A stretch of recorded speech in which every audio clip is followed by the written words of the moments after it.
it's so important to A, start, B, not be scared, C, be a really good listener. That's so important. Most people don't get what they want because they never ask. And Yeah. It rings in my head so much. When I read that quote, I was like, it's true. There's been this kind of story about having to choose something, or at least that's like a story that I had heard a lot when I first got to LA. Like, don't even tell people you're anything else. Yeah. Like, just pick one lane and then tell everyone what you look like and who you sound like and how you could be booked as. These people offered me a job, and he's like, take it.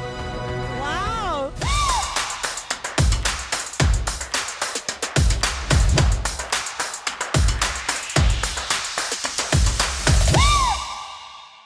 Hello, everyone. Super excited for another episode of Be the Train. And today I'm so excited for my guest, Marsha Molinari, who is an extraordinarily creative person who is in the nightlife world, but also has done so many different things. I feel like when I think of you, I think of fashion, I think of music, I think of nightlife, I think of movies. I feel like you've really led a super creative life. And so this is all about creative entrepreneurship. So I'm super excited to introduce Marsha Molinari. Hi, everyone. Thank you for coming. Thank you for having me, first of all. And we've known each other for so long. And I'm just so happy to be here and catch up on all the things that you've been doing. And it's all really exciting. Thank you. You too. The train is moving fast. Yes. Yeah. Thank you. I love it. Thank you. I always love starting by asking people, what do you think Be the Train means to you in your life, or when you hear that? Like, how do you interpret that? I thought about this, and I think being the train, I think it means being your own motivator. I think it means being that momentum, that start, that first push, that first step. And for me, I've always just I never really planned too much out. It's really day by day and what's in front of me. And I think it's just taking on the day and going with it. Yeah. And I think, like you said, I'm kind of known for a lot of things. And I was thinking about all the things that I've done. Yeah. Like even from early childhood, I was selling candies out of my backpack. Wow. It was always something. I always felt like if I needed something, I was going to have to get it myself. Yeah. And so, yeah, I think it's being the train is being your own momentum. Yeah. And moving forward is, starting those first tracks and the wheels going. And I think, you're your engine, 100%. No, I love that. And I think you are so momentum. There's so many things that you do. And so tell me a little bit about your journey. Like, where did you grow up? How did you come to LA? How have you delved into all of these different creative spaces? What started it? I started off in the Bay Area. Okay. And then my mom moved us to Central California. Okay. And, like I said, I was constantly, I don't know where I got this. I mean, my mom started her own business when, and I kind of watched her go through that and be a single mother and run her own business. So I kind of knew that I would have to do things on my own, like I said. Yeah. And so that was like starting selling candy. That was starting my babysitting kind of career. And later on, when I was 16, like I had a paper routes. When I did paper routes, I did like the biggest route. I had like hundreds of papers I was rolling in the morning. And like, you couldn't even carry all the papers. Like, how old were you? I was just so ambitious. Then I was probably like 14. Wow. Like just waking up at like, I think the paper would come at like 3 a.m. Yeah. And then you'd have to roll them. And then you'd have to like, rubber band them. And then I packed all these bags and I would head off on my rollerblades and go to the police station. They had 5. And then the fire department, they had 20, and it was just like, I'm like, I want that one. I could have taken like smaller, routes that had like, you made like $30, which would have been plenty for a 14-year-old. Yeah. But like, I was like, I want the 120 route, Do you think you were always that way, or did something like, I'm just curious. Like, I think that I don't know if I think a little bit you're born with some of this kind of like go get it kind of mentality. But I think again was my mom watching my mom struggle being a single mother and dealing with 3 kids. Yeah. And kind of like not waiting. I didn't want to wait for things. I just wanted to get it done myself. And she even told me like things that I wanted to do. She's like, you were so strange. Like you would just tell me to park somewhere and I wanted to do martial arts. So I was like, oh, can you come sign a paper here? But I had already did the research. Wow. I'd already called about the class. Wow. So she just had That's amazing. She had to sign it and I would show up and she would just be like, oh, you just did your own thing. Yeah. And so, yeah, from a very young age, I started just doing my own thing. And, from then on, I did commercial fishing when I was 16. Which is really dangerous. Explain to me what commercial fishing is. So it's kind of like, I don't know if you've ever seen the show called The Deadliest Catch. Okay, I've heard of it, yes. So you go out to Alaska and people, it's mainly like college students and up, and it's a really dangerous job. Okay. You get paid a ton of money. And so these kids would go and get their tuitions for the year. Wow. And just work. And you would pull in this like thousands of pounds of fish. Oh, wow. And I'm like 16 in the ocean and the waves and there's no phone back then. I just said yes to things. Yeah. And it wasn't really explained to me what was going on. Yeah. So by the time I got there, I was like, this is scary. Yeah. And in my head, I was like, survive to this date and you're in it and you got to do the work. Yeah. And so I'm pulling in these thousands of pounds of fish a day. Like our boat is almost like sinking. We have so much fish. And, by the end of it, my Taekwondo master, I'm telling you, these college students made like thousands of dollars, like 20,000 and maybe 30. Yeah. He gave me $500. I think he just, because I was a student and I was his student, I knew it was unfair. Yeah, that's super unfair. I'm like really upset about it, actually. And I spent my whole summer fishing and covered in fish, blood and guts for 10, 12 hours out there, like on the ocean. Did you say anything? I did. He barely spoke English. So there was something that happened at the end where Fish and Game prolonged the time you could fish for like 2 more weeks. Okay. And he said, stay with me longer. And I said, I can't. I'm going when my ticket goes. It was already kind of an unpleasant experience, just being like, I kind of realized that I was a workhorse in that moment. Yeah. And so he gives me this envelope. And then when I looked in it, it was $500. And he left me because the water was so choppy, he left me in like some little port town called Kodiak. He just left me there at 16 and, was like, I can't take you any further. And so I saw this mail carrier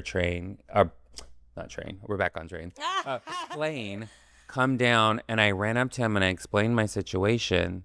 Like, can you take me to Anchorage to catch my flight? And he took $250 or maybe, oh my God. like half of what I, No. yeah. No. And I was like, but at that moment I just needed to get home. And it wasn't like a plane with seats. It was his one seat and then mail for like wherever he was going. Oh my God. So I had to lay in this plane with mail. And he took me to Anchorage, which is where I needed to be. At the end of it, I ended up switching Taekwondo dojos, or I think that's what they're still called. Yeah. And went to another school. But what I learned from it, he died pretty early on after that of like kidney failure or something to do. And I just, in my head, it was just like, you stressed so much over money. Yeah. And I saw the stress in him. Like, he was a healthy guy. He could fly over cars. He's like older Korean man. And I really respected him. I respected that discipline. I respected like martial arts. But I lost respect when it came down to the money. Of course. And I was okay to walk away from it. I didn't like, what was I going to do at 16, sue him? Yeah. Yeah. And this became a lesson later on in life. To sue. No, I'm joking. Yeah. Always sue them. Always I'm sue. joking. Or, make things clear. Yeah. From the beginning. From the beginning. Yeah. That was like a huge lesson. Huge lesson. Yeah. And so by the time I got to LA, I was doing acting. I trained with like Jeff Goldblum was my teacher. Oh, So, wow. it was really like colorful beginnings. Like it was, I mean, not super colorful. I was like eating ramen and like I was mostly like doing extra work just to eat on sets and Yeah, yeah. it was LA beginning. yeah, it was LA beginnings. I moved to LA and I didn't know a single person. I had $4,000 that I had saved up and I Yeah. just went for it. I had a pickup truck and I went for it and I would do the craziest things. And so I wanted to be an actor and I would be on these sets and I was like, what's this SAG kind of thing? Yeah. What is SAG? I didn't know. And they're like, I knew that they ate better. Yeah. I knew I wanted that. Yeah. So I would just walk up to producers and I'm like, can I have a SAG voucher? And Yeah. they're like, go sit down, But I would do that enough where eventually I did get it. Yeah. I would ask questions. I would ask, what do I need? Well, you also have to ask for what you want. Yeah. Like this is like, I mean, little side tangent here, but like my son a lot of times will be like, I want, let's say, salmon, and we're in Yeah. a restaurant that's doesn't have it. Yeah. But I will tell this to my husband because my husband will be like, oh, well, they don't have that here. And I'll say, let him ask because you never know. It's a And I great want lesson. him to always ask for what he wants and to Yeah. always fight for what he wants. And if he can't get it, then he can problem solve how to get it somewhere Yes. else. But if he, from a very young age, feels like he shouldn't even ask because it's not Right. going to happen, then you kind of shut down this piece Totally. that's so important Yeah. into like becoming someone who gets what you want. Yeah. This one saying from Madonna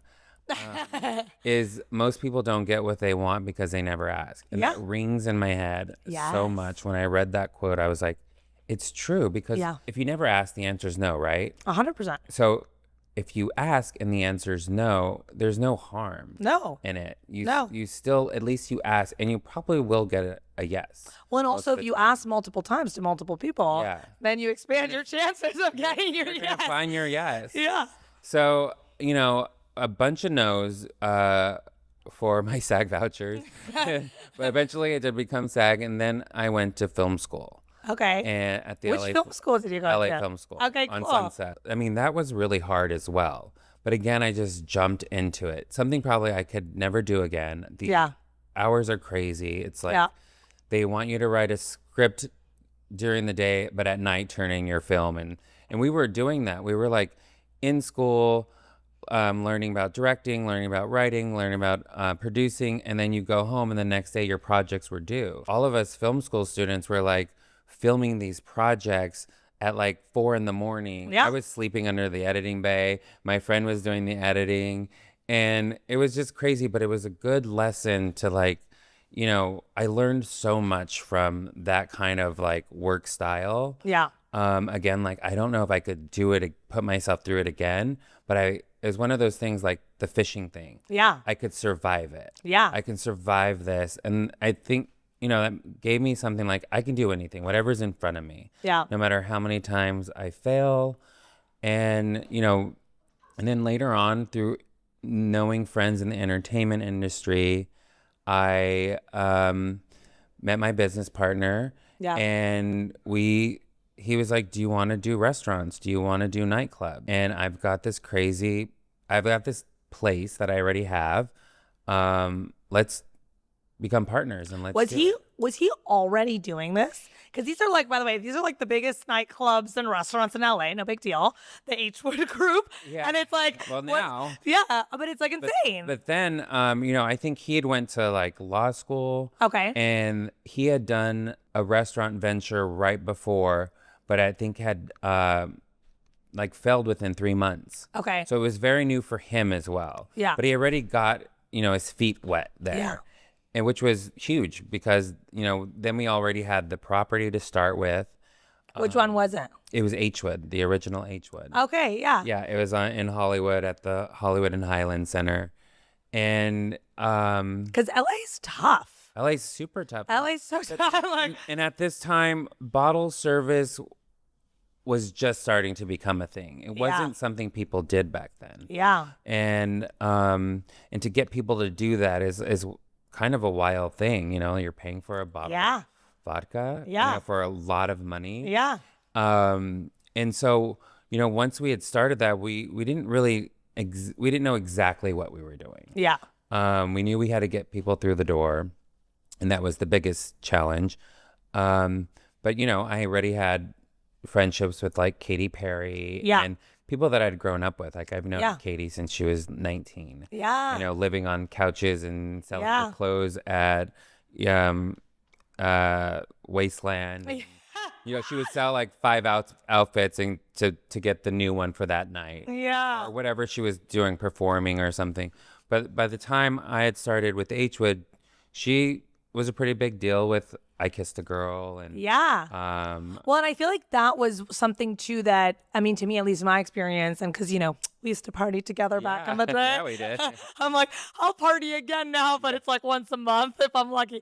But I feel like the celebrity culture was also different because there was no Instagram. Yes. There was no people videoing people. In MySpace. There was, but it was like still so different. So different. Like you never really put photos up. No. And so people could really be like super fun and like wild and do whatever they want. And there were like these back rooms, and it was such a unique world. Yes. You know what I mean? And people felt comfortable to do those things. Like, and it was like this carefree, like Katie's wild. Like she, will do the worm in the middle of the dance floor, and to be able to have that freedom to do that, it's not like that anymore. I know. Like people are way more restricted because there's phones everywhere. There's recording devices everywhere. Yeah. And so it was a different time, and I'm glad that I got in at that time. Yeah. And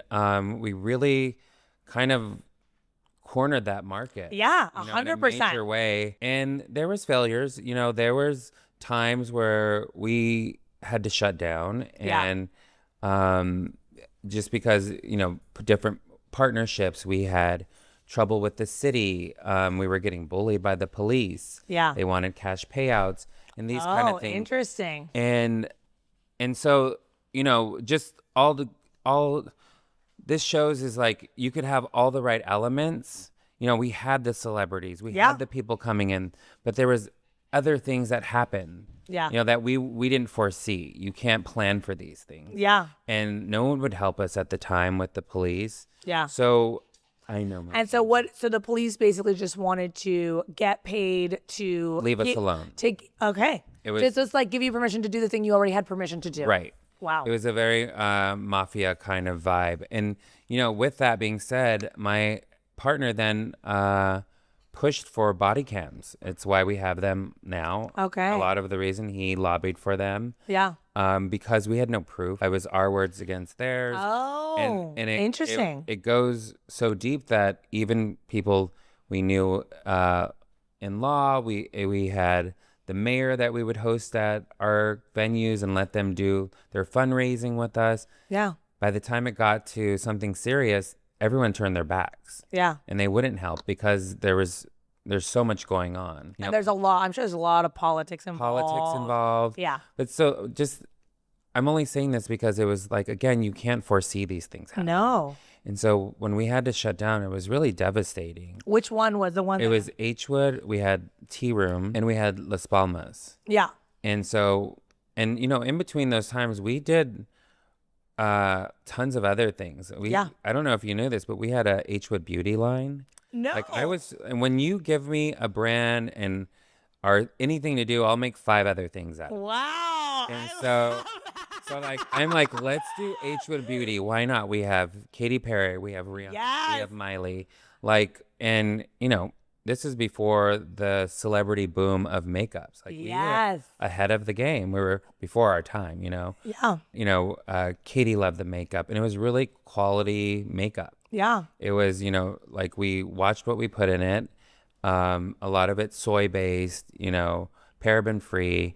The lipsticks Rihanna loved, and it's so funny because now I use her Fenty lips, and so but I love that. I like to think that I had a little bit of inspiration in that. Yeah. And just even whether I did or I didn't, but just this knowing that I was on the right track. Yeah.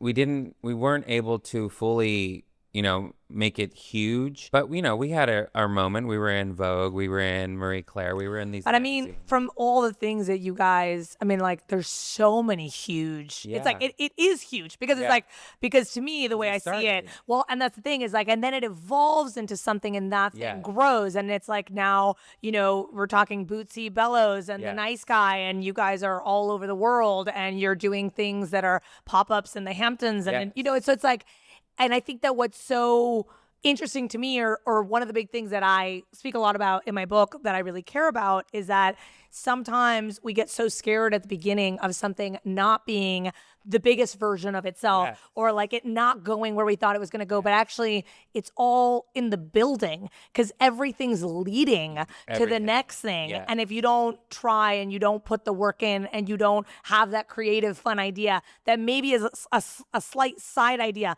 but actually it's not, because it's like bringing you back to this bigger, do you know what I mean? Yeah, no, in each step, it is those no's and all of those things. Like if it, things that don't happen the way you plan, it leads to bigger and better things. Yeah. And or you get that learning experience. Yeah. Because when we did H Wood Beauty, I still kept, my toe in the fashion side. Yes. Because before I was styling, I was styling with Katie. Yeah. I was styling with Lindsay. So we had so I just kept a little toe in the fashion side with the makeup. And by the time we had shut down H Wood for the first time, for the only time, but we took a break from it because we had to step back. I already had a job offer to go work in Paris with a marketing branding firm. Wow. And so Amazing. And so I went to my partner and I said, these people offered me a job. And he's like, take it. And I was like, Wow. no, what do you Really? mean? Like, we're here, like we're H Wood, we're this. And he's like, Wow. we're syncing. And I was Yeah. like, okay, then we sync together. And, he was like, listen, I'm going to move in with my parents. Yeah. You go to Paris. Yeah. And, for a moment, my life was like Emily in Paris. Oh, I love Like that. when I watch that show, I'm like, I get chills thinking about it because it was those things. It was Lost in Translation. Yeah. It was the fabulous world of fashion. It was Yeah. like dinners with Karl Lagerfeld. I It was love like Paris. planning these fashion shows. I needed that moment. Yeah. And I knew I needed it. And it's something that I've always wanted, but bringing manifestation into this. Yeah. It just popped in my head when I remember putting on a wish board. I think I called it Angel Board at the time. Yeah. Was the Eiffel Tower. And I had a friend that came over and she reminded me of this. She's like, I went over your house and I don't know if you remember this, but I asked you why you had the Eiffel Tower up on this collage board you had. Yeah. And you said, oh, I'm going to live there one day. And I left your house and I thought, who does this kid think they are? Yeah. What? Yeah. And I had called her and said, I'm moving to Paris. And she was like, she said she cried. She's like, she did it. Yeah. She said she was, and she did it. And Yeah. I don't even know how the moments of me moving to Paris and all of those things happened so quickly. Yeah. It was just, like I said, keeping myself out there.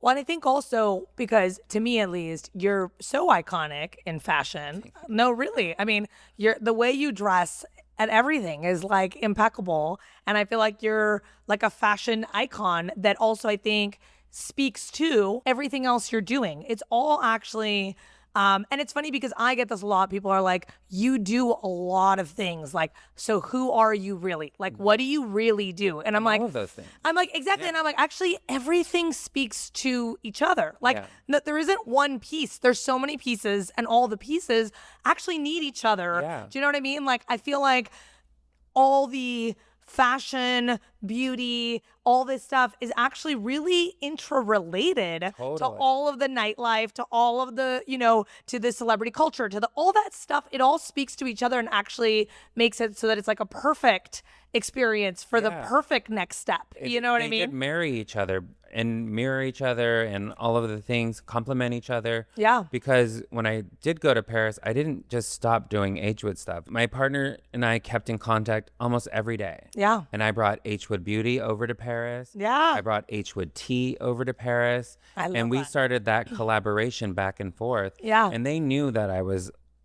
always going to come back to Yeah. H Wood. Yeah. And so when I learned a lot from them, marketing and branding and how we did things, how to work with celebrities, the importance of celebrity voice in fashion, Yeah. and how it builds their brand. Because, when you are doing a movie and you have overseas sales, if you're known in Paris or you're known in Germany or you're more likely to get that movie. Yeah. Not it's a lot of it is based on talent, but a lot of it is based on name and selling points. And this is what those people that are doing the numbers are looking at. Yeah. It's not just one voice that gets to be in like who gets picked where and what. Yeah.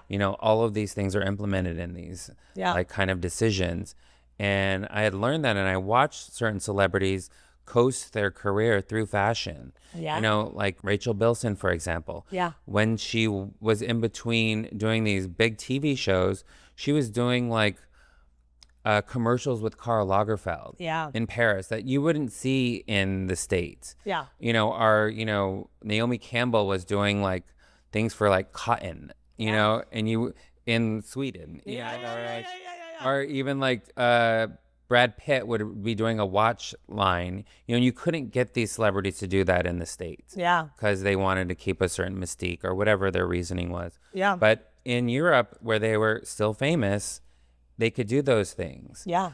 And I loved getting to know about that side, and I loved to see how branding, marketing, all of it comes together in anything that you're doing. You're promoting yourself constantly, even if it's not your own business. Well, and marketing is everything. Our marketing is everything. It's, like, if you work at the DMV, you got to know, like, hey, let's put these posters out this way so people know where to go in the line. And even just in terms of, in my opinion, because it's like, and it sounds bad, but it's not. It's like you have to market yourself at all times in the sense of like even just being a good person who knows how to ask for what you want in a way that can be heard. It's like that's a version of marketing. It's like you can't, like if you go in and you demand something and you're rude to someone, you're not necessarily going to get it, and then you did bad marketing for yourself, and then you didn't walk away with the thing that you wanted. But there's a version of you walking in that is thoughtful about who you are and what you need and who the other person is, and that to some degree is marketing. Totally. It's always marketing. Yeah.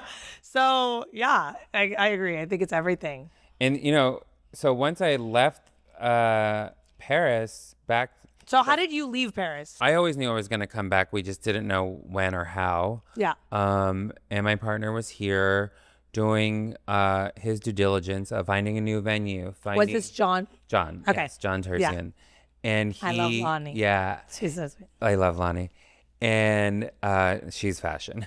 Yeah. And he was finding us a venue, finding us partners, finding us, a new way to go. Yeah. And, the first one was going to be Bootsy Bellows. It wasn't called Bootsy Bellows at first. It was called The Good Life. Okay. And he told me that we were partnering up with David Arquette. Okay. And that was going to be a strategic partnership for just Bootsy's.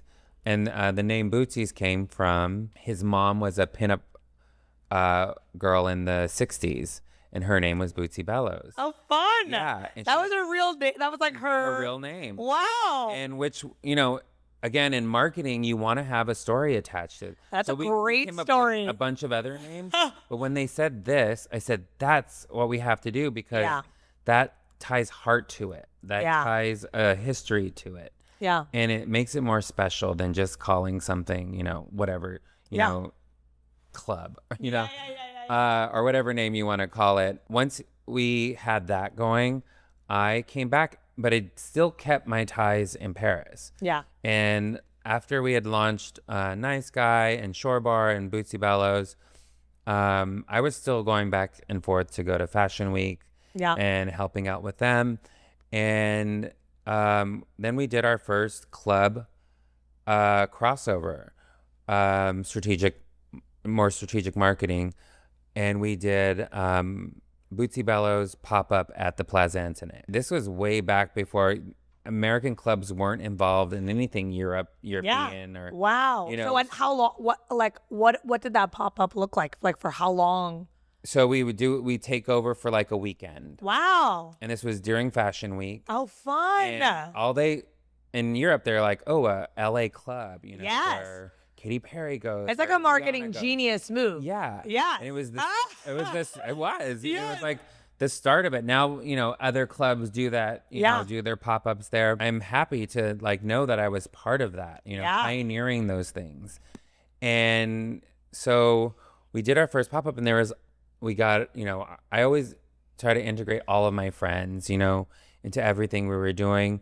So one of my best friends was Mia Moretti, and we had signed her to the agency in Paris. So, but we also pushed her at the clubs in LA. Yeah. And so, I would bring everyone along with me. Yeah. So we had her come out and DJ.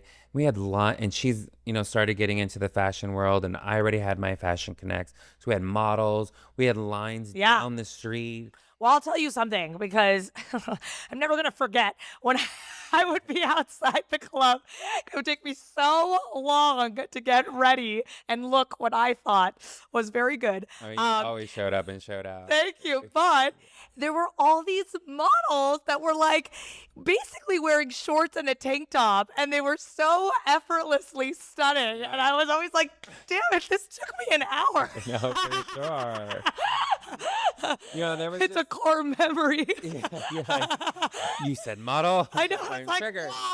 why are you all so beautiful in here? So we would have these deals with agencies, and there's certain different clientele or different promoters would do different things. There was always that promoter that brought these model girls. Yeah. There was always that promoter that bought the big client that bought the big bottles, and there was someone that brought in the cool factor and the cool kids, which you were part of. Oh, good. Yay. So we were part of that crew, and we needed those LA locals, people that live there, kind of thing. But that was the whole thing of everything you do kind of marriages into the next thing you're gonna do. Like, I didn't stay in Paris. I went on to start this other club, and I was really scared to do it again, because we did have a nightmare situation with the first times we went. I was shaking the first night we had Bootsy Bellows open. Really? Shaking the whole night. I was like, is it going to be good? Is anyone going to show up? And I'd been there earlier that day, and we're still like gluing on picture frames, or the boots weren't in. And I was like, are we going to be ready? Yeah. But it all comes together, but it's not something that, you rest on. We don't rest on our success. No. And especially in the hospitality industry. Oh, yeah. There's always a new restaurant coming through. And not that those things are you never consider anything other than what you're doing as competition. You're your own competition. So you're always like, how do I make things better now? Yeah. We had to keep the restaurant fresh. We have to keep the nights going. We have to do strategic marketing all the time. Yeah. We're in the office all week long, strategically planning things, coming up with the Hamptons thing, which was a partnership with Chase. Yeah. We had to go to Chase and ask for that. Yeah. And they, these companies have money. Yeah. And they just also don't always know what to do with them if you give them direction. Well, and by the way, first of all, I think it's brilliant. Like, it makes so much sense to me that a company like Chase would do something really fun and out of the box, and they have marketing dollars that they need to put somewhere. Totally. And like, why not put it into like a super unique, fun experience that everyone's going to talk about, that they're kind of like at the, front and center of. Yeah. And what's interesting about that is that, in our marketing campaign for our movie, we ended up we did our own marketing campaign, by the way, which is iconic. Yeah. So we were in 250 theaters nationwide. And I'm the star of the movie, and I'm doing I'm doing the marketing of the movie. Sometimes you got to do all the things. You gotta do all the things. You're the conductor of every train. It's hard, but it was also like no one else was going to do it. Right. And we didn't have millions of dollars for the campaign. Exactly. So it was like, So, but we ended up partnering with 20 brands, which was like, we partnered with the W Hotel in Punta Mita, with the tourism board. We gave away 5 trips to Mexico. We partnered with Lint Chocolate, with Glam Squad, with, huge brands, those are with big Lalo brands. Tequila, And that's with, all strategic marketing. and it's all strategic work. But that's the thing is like, and we ended up giving boxes to 250 influencers across the nation. And it was like, but so much of it, and it reminds me of what you're saying, was like literally sitting down and thinking about like, why would this company give us money or give us product? What can we give them? How can we amplify the voice of this movie? What authentically aligns with what this movie is and the brands that would actually work for this movie? And like, I feel like that is, it sounds like so much extra work, but it's actually the biggest piece. Yes. And there are so many brands and companies who want to do it. It is a lot of extra work, yes, but it's also not, in a sense, because it's like, okay, how do we get this money? We can do this, we can wait, we can build, we can try to get the money ourselves, or we could just ask. Yeah, we could ask. Let's and ask. for them, they probably were like, this is a really cool idea that they didn't have, that you brought to them. Yeah. Because they are looking for projects themselves. Yeah. So when you bring it to them, when you turn on that light bulb and they can see how the vision's going to work, it's there. So like you basically have done the work for them. Well, and so speaking of that, which I can't say who yet, but I have obviously my manifestation cardigans that I have been doing that have been doing pretty well. But I actually reached out to a brand that I feel like really authentically aligns with what these cardigans are. Yes. And again, it's like it's obviously a no-brainer in my mind, because I'm like, this is such a good collaboration. It just fits really well with who they are and what they intend and their audience. And then at the same time, some part of you as a person always feels like, oh my God, is this ask too big? Like, am I allowed to ask? Like, am I allowed to just go out in the world and be like, I really want this? Like, how do I ask? And you are, and I did. Yeah. And I got it. And you got it. Yeah. I love that. Yeah. But that's the testament to, like, one, you put it out there. You started the first steps. Yeah.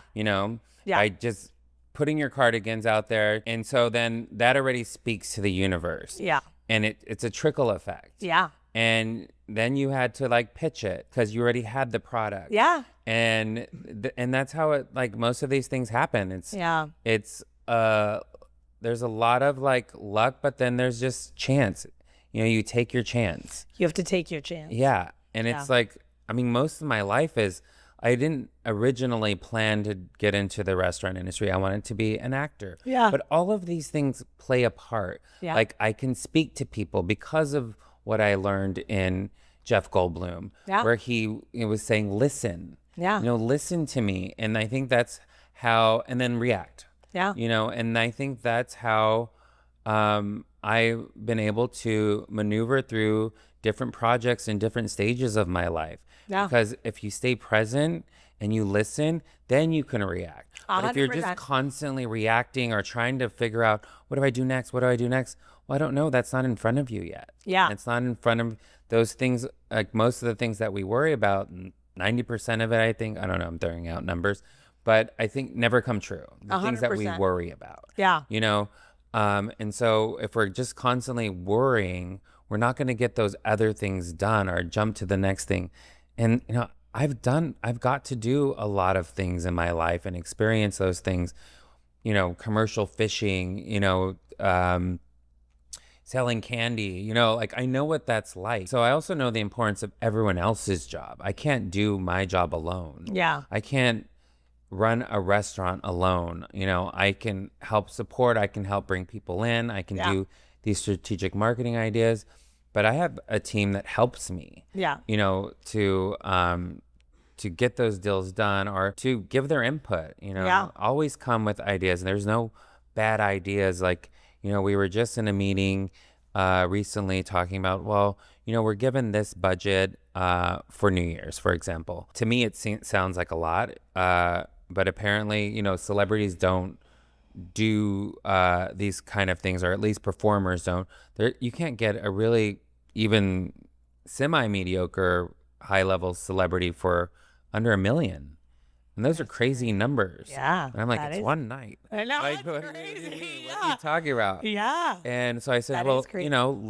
we have this budget, which is, it's $500,000. Let's make it an experience. Yeah. Let's use that money in little pockets around here and there, and give people an experience. It doesn't always have to be and we've done the celebrity thing. Yeah. We've done that performer. Let's give them something like, Different. Interact with like the caviar bar over here, or a girl doing martinis over there, someone walking on stilts back there. Is this for New Year's?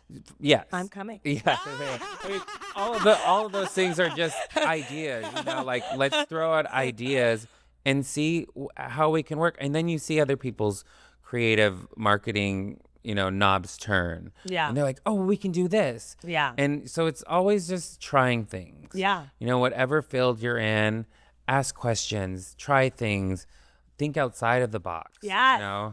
And I think that, that goes along with kind of like your train analogy. Lay down those first tracks. Yeah. And then add the, complexity of it all. Add on those extra layers, or, that next track to get you further. But worry about the first tracks first. Yeah. I think. 100%. Yeah.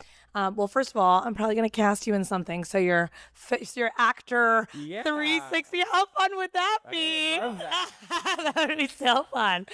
I was just thinking about this. I was like, let's manifest something else out of this. I love that. No, I agree with you. I think that it's so important to A, start, B, not be scared, C, be a really good listener. That's so important. I say that to people all the time. Start even if you are scared. Yeah, even 100%. Because what the scarier part is not knowing. Yeah. And I hear a lot of stories from people who have been like, well, I could have done this. And I my mom, for example, she went to the paralegal program. She started her own like process servicing, and like she does like evictions and restraining orders. But when she was in school, she had a teacher that was just like, you're never going to pass my course.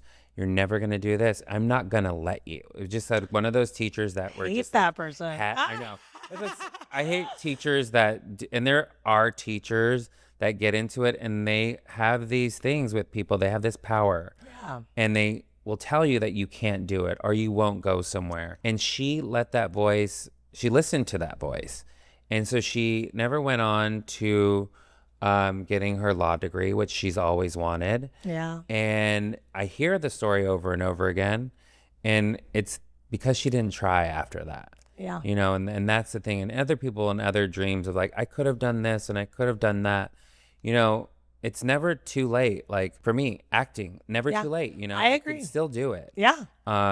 And it could mirror all the other things and complement all the other things that I'm doing. Exactly. And I think also that like there's been this kind of story about having to choose something, or at least that's like a story that I had heard a lot when I first got to LA. Like, don't even tell people you're anything else. Yeah. Like, just pick one lane and then tell everyone what you look like and who you sound like and how you could be booked as. And like, and by the way, I'm also like, I'm Mexican American, which is very surprising to people. But it's like, but obviously that doesn't fit in the box of what you look like, so don't even tell people that part.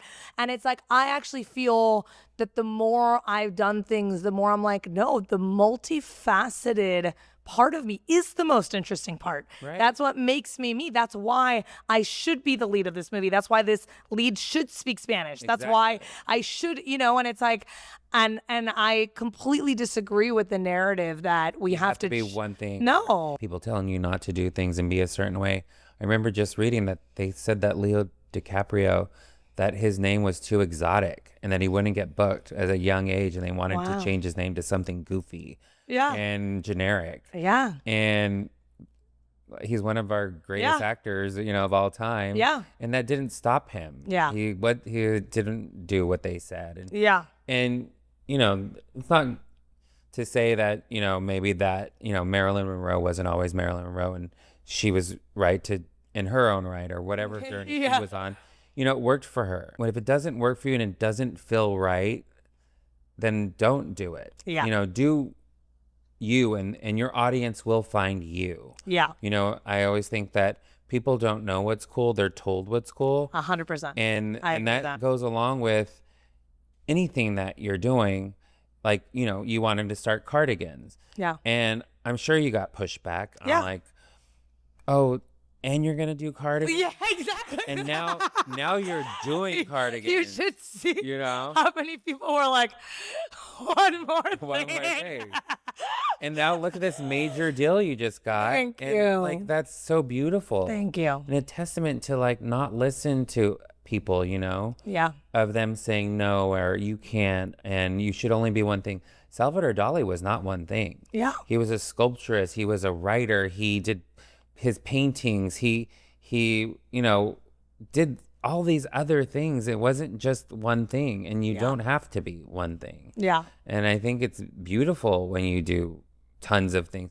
Or it's also beautiful if you can only do one thing. If that's what you Some want. people can only be in one lane. Yeah. You know, it's how my brain doesn't work that way. No, me neither. I'm like, do this, do that, do that. Yeah. You know, I was like, you know, can we, you know, let's make a beauty line out of it. And Yeah. like, wait, we're a nightclub. I'm all, I don't care. We're gonna sell lipsticks too. Well, you know. we should be a business because my brain works like Yeah, yours. exactly. I'm like, I wrote a book. Should we make a cardigan out of it? Yeah, I want to do furniture. You know. I'm gonna do. Yeah. And it's true. It's like, I mean, it just makes me so happy to, you know, think of, you know, who knows, I'm not done with myself yet. You know, I'm not done, you know, and I think that also went along with, you know, my transition. Yeah. I'm so different than the person I moved from when I moved here. Yeah. I had so many experience that led me, you know, from Marcus to Marsha. I love that person I was then because I was still learning about myself. Yeah. And I didn't know I could be this. Yeah. You know, I didn't know I could be Marsha. Yeah. And it took all of those steps and it took each journey. I don't think if I didn't take those risks, if I didn't take those steps, if I never moved out of my small town, I don't think I would have ever been able to be myself. Yeah. And that is scarier than anything. It's scarier than not taking that first step. It's scarier than not getting in my pickup truck with $4,000 Yeah. and making this scary move to the big city. Yeah. You know, and it's not worth it. Well, and I think the biggest thing that we need is permission from ourselves. Yes. And like so often I think we're waiting for permission that's going to somehow come from someone or something, or, you know, and it's Right. like, and the reality is like we build up our own little systems to give ourselves permission to Right. actually step into who we are. Yeah. And that's super important. It's super important to not wait for those Instagram likes or for the Instagram comments to be like, you're doing a good job. Yes. We need the self-validation first. 100%. You know, whether it's one comment or 400 comments Yep. about whatever it is you're doing, take it with a grain of salt. Even if it is super well loved and everyone's loving it, that means you just have to work harder to keep it going. Yeah. You know? Oh, that's so true. I Like- have so many friends right now. And I was saying this actually on another podcast, but it's like, yeah, when you're in LA for a certain amount of time, you end up having like a certain amount of celebrity friends. Yeah. Because they're just They live here. because they live here. But People are like, how do you know all these people? I'm all, they used to sleep on my couch. I know exactly. Well, that's the thing, is because you kind of grow together, right? yeah, in a exactly. way. And then it's like, but what's so interesting to me is that like a lot of these people, they're so incredibly talented and they have the same stuff that I have. It's like, oh, was that good enough? Or Yeah. how do I do it better? Or like that didn't get enough, whatever. Or like Yeah. how do I do it again? Oh, or, yeah. you know, and it's We like, all have that voice. Yeah. It's just learning how to quiet it or shut it up. Yeah. And, you know, for me, it's staying grounded. It's doing, you know, meditation. It's doing my yoga. It's Yeah. making sure I get those things for me Yeah. in first throughout my day. Like, you know, even planning this, I'm like, okay, when will I be able to get a workout in? Because Yeah. that is important to me. That Yeah, gets me too. those anxieties out. That gets, you know, I'm totally different after getting out of a yoga class. Of the things I thought about myself or the day or the things that I've done. By the time I get out of a yoga class or any kind of like however Yeah. you want to exert yourself or your Yeah. energy, it changes. 100%. It's like waves in and out. It's Yeah. like, you know, all of those things. And I think, you know, listening to, you know, I also, it's also what I listen to. I think when you put in your daily practice is also, I'm like listening to Deepak Chopra, Yeah. in the morning while I'm brushing my teeth. Yeah. I'm listening to Mel Robbins. Yes. I'm I love listening her. to Rich Roll, Jay Shetty. Yeah. And I just, even if the topic is not necessarily for me, there's something I'm going to learn in there. Yeah. And I know that it's something positive. Yeah. All these people speak to positivity, manifestation, Yep. all of those things. You want to be careful to like what you bring in, what you're feeding your brain. 100%. And that helps me throughout my day. If I'm feeling scared or, to speak up in a meeting, please believe I will take a break and go listen to my Michelle Obama motivational speech Yes. that she has on YouTube.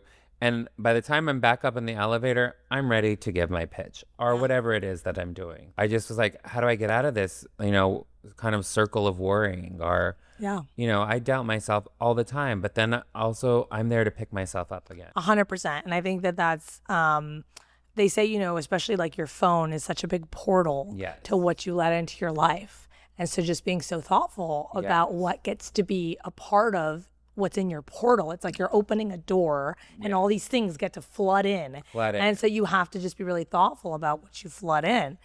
It's hard too. It is. I can definitely be like, realize like 45 minutes has gone by and I've been scrolling and I'll throw my phone. I'm like, Same. No, it is. It's very hard. And it's also hard because there was a part of me that wanted to just get off social media completely. Yeah. And I did for 6 months. Yeah. And I felt amazing. Yeah. I felt amazing for my work and for everything that I do. Totally. It actually really helps a lot Right. to have social media. And there's a lot of things that I've been able to accomplish that have been partially because I am present on it.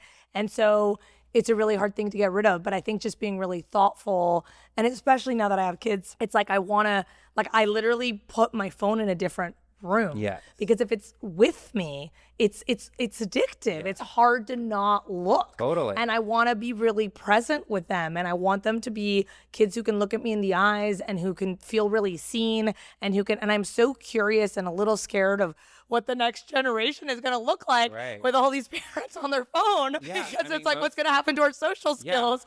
I mean, it's true. Like, and everything is a good and bad, right? Like you can definitely take the Instagram for what it is, but also you can use it as a tool. Yeah. And like what you're doing, like your marketing, your branding, but any one of these things could be like too bad, too good, Yeah. And it is like you're being mindful of like putting it in another room, taking time off. I've gone on a week retreat where they take your phone. Yeah. And it's beautiful. And I'm scared to get it back. It feels amazing. It feels Take amazing. those breaks, but then come back and refresh it, Yeah.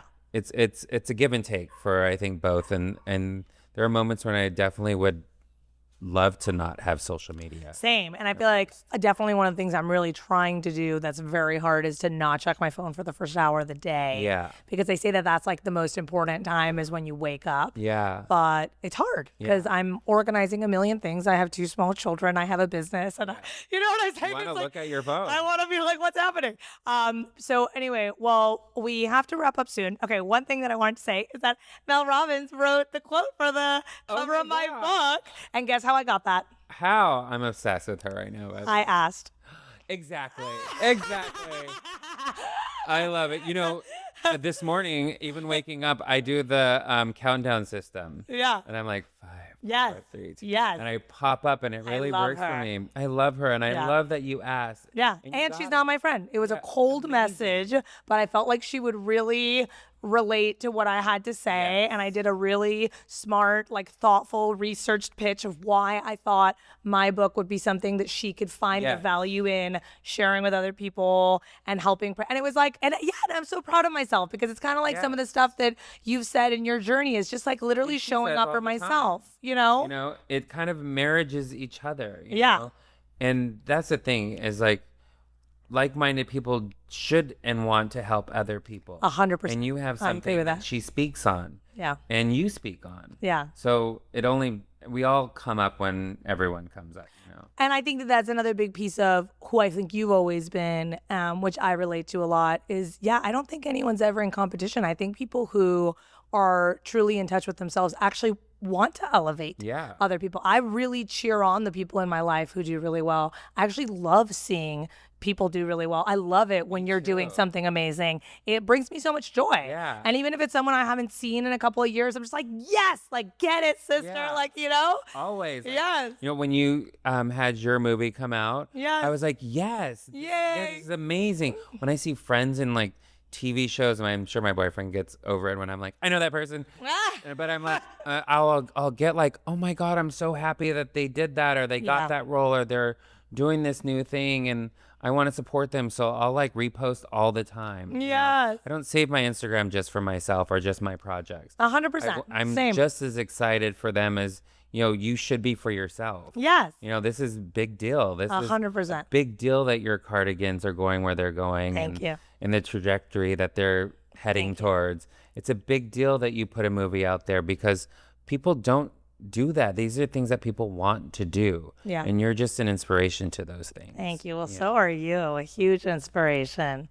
Thank you so much for joining us and is there anything else, any other advice before we also tell everyone where to find you and all the fun stuff popping up people should be aware of at all the clubs, which I'm going to come. Well, first, thank you so much for having me. And you know, the advice I would say is just, you know, always ask. Else the answer is going to be no. And like you did, like you asked and the answer was yes. And so I think that's my main advice. And projects we have coming up is Delilah's Dallas. We're opening in, I think, November. Cool. As our opening date. And I'm DJing every Mondays. Yes. At the Nice Guy for Martini Mondays. Yes. With my partner, we're called the McLarens. Love it. So we do birthdays and bar mitzvahs if you guys want to bar mitzvahs. So thank you again for letting me ride on the train. Yay. Thank you. You're so amazing. And you've been such an inspiration to me. And also some of my funnest moments in LA have been at all of your. Well, they're not done. We've got many more to make. Oh, no. I know. I'll make them count now. Yeah, for sure. Thank you so much, Marsha. Thank you. Thank you.